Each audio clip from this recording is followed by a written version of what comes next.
Hello everyone, welcome to Analog IAS Current Affair Analysis for 12th November 2020. In this video, we'll be talking about two issues that were in news and both of them are intricately linked. The first one is taken from the Live Mint and this is regarding the antitrust case against Google. It is titled Online Fair Play Could Brighten Our E-Future. So let us understand the principle of competition.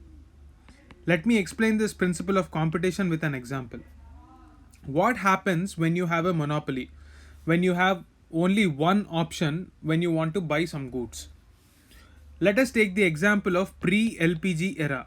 During that times, we have heard stories from our elders that they had to wait for months together to get one Chetak scooter, or they had to wait for months together for BSNL telephone connection. What happened after the 1991 LPG era is the market has opened and we have various entrants competing with each other for consumers' attention. So this is the principle of competition where markets actually dictate the choices of the companies, and the only objective of the market is to ensure that efficiency of price discovery and quality is assured for the companies and the consumers respectively. So in this present case we have to talk about the case that is against Google. So in order to ensure this market principle of competition, we have a body called the Competition Commission of India, which is a statutory body as per the Competition Commission Act 2002.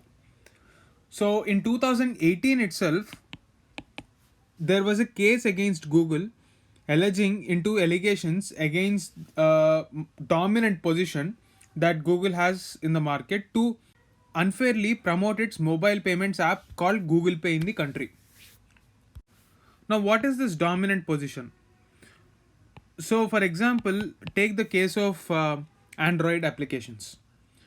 Android is the platform on which every app has to build itself, or it has to build itself on iOS. Now, in India, Android is the leading market. So, we have Google Pay, Amazon Pay, Phone Pay, Paytm, etc., all on the platform of Android, which is owned by Google.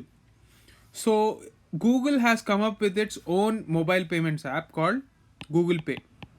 So, naturally, any company, when there are no checks and balances, will try to promote their own product and push others to the periphery.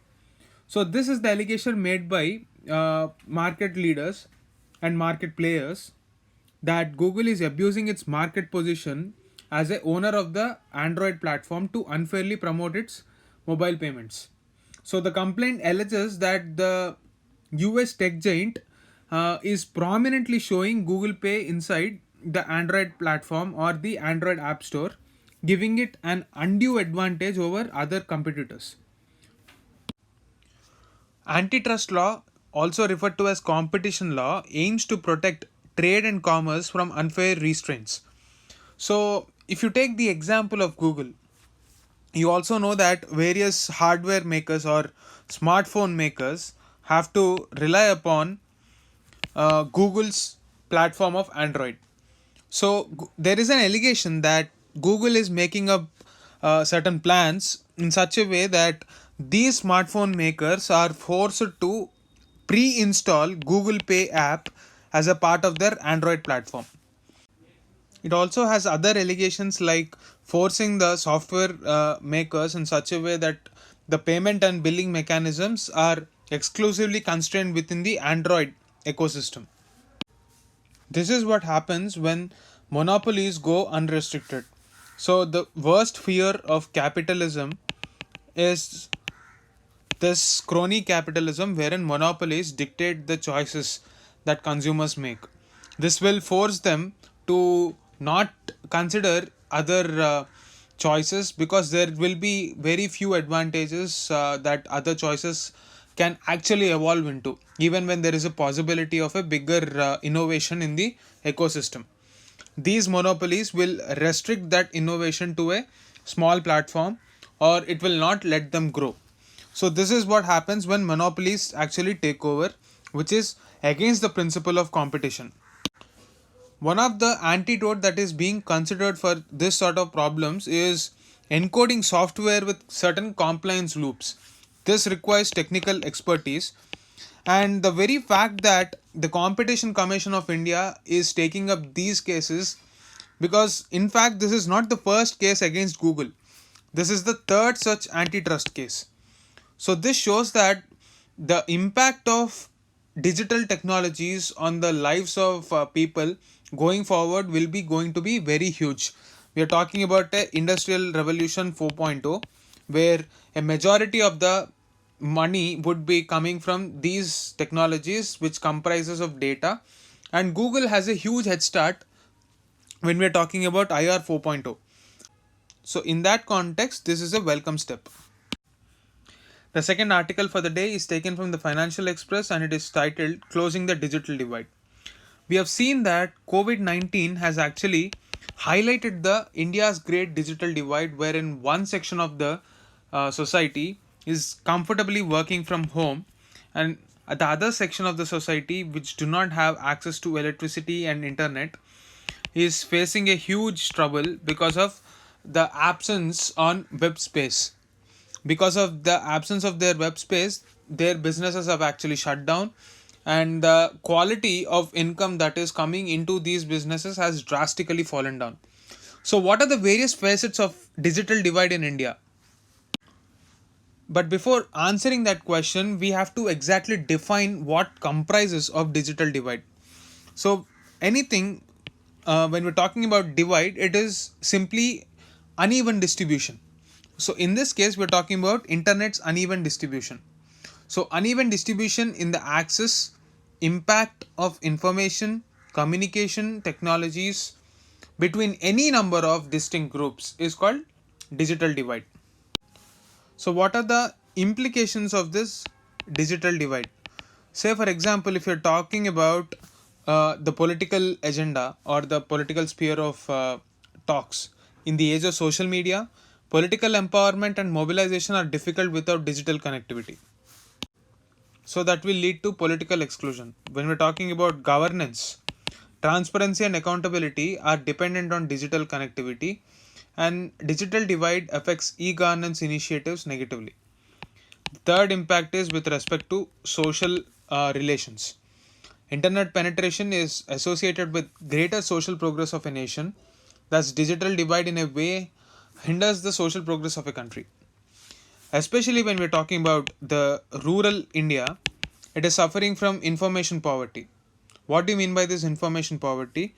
The schemes or various initiatives that are taken up by the government are not passed on to the Gram Panchayat level, and because of this, people are not aware of these rights. It only strengthens the vicious cycle of poverty, deprivation, and backwardness. To quote an example, recently we have seen an example where officials have exploited rural minorities with respect to certain direct benefit transfer scheme. They have started telling the minorities that this is a sort of a gift from certain philanthropists, and they had to give out their Aadhaar and other details of banks to take out that money. So a part of that money was taken away by these banking officials, and of course this issue came to limelight. But the possibility of such an event is just because of lack of internet, so that people can be educated about it. The next one is economic angle. The digital divide caused economic inequality between those who can afford technology and those who cannot. Take for example, in cities, when the provisions have been hit, the supply has been hit badly. We have had e-commerce apps like Big Basket or even Zomato, etc., which have tried to deliver the groceries to the households in amidst the lockdown. But that is not the case when you talk about rural sector, simply because they don't have access to these kind of technologies. So the economic implication here is the suppliers who were not connected digitally lost their customers, and at the same time the consumers who are utilizing the services have also fail to utilize this e-commerce services because of lack of access to technology. So the entire economic loss in this is just because of lack of access to internet. The next one is education. Now this is the most important aspect, because the other day we have seen the harsh reality. We are talking about a girl who had to commit suicide because she felt that she was burdening her parents as they were not able to afford a laptop for her. So, in this way, this pandemic has showcased the digital divide, which is impacting the capacity of children to learn and develop. Without internet access, students cannot build the required tech skills. So, this is the aspect with respect to education. Now, if you have to talk about the facets of great digital divide in our country, the statistics clearly showcases that nearly 400 million Indians don't have access to internet.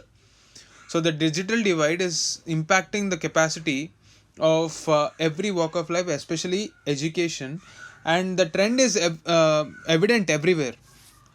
If you have to talk about facilities like telemedicine in the age of COVID, or whether it is respect to banking, or whether it is with respect to e-commerce like we have just spoke about, or e-governance, all of which becomes accessible only when we have internet. And this divide exists despite the rise in the number of wireless subscribers in India over the past few years. So this has led to a concern of digital colonialism, where a few technologies can actually tie our lives to their ecosystem. Say, for example, in the previous article, we have discussed how Google has been trying to dominate the internet ecosystem in our country. Similar cases will be witnessed again and again. But if we can actually stamp our authority and cross this digital divide, and also if our Competition Commission of India and other antitrust laws, if any, in the future work together, we can usher in a new age of digital governance where it will lead to inclusive growth. So our ultimate objective is this inclusive growth, where internet acts as a source of empowerment for all.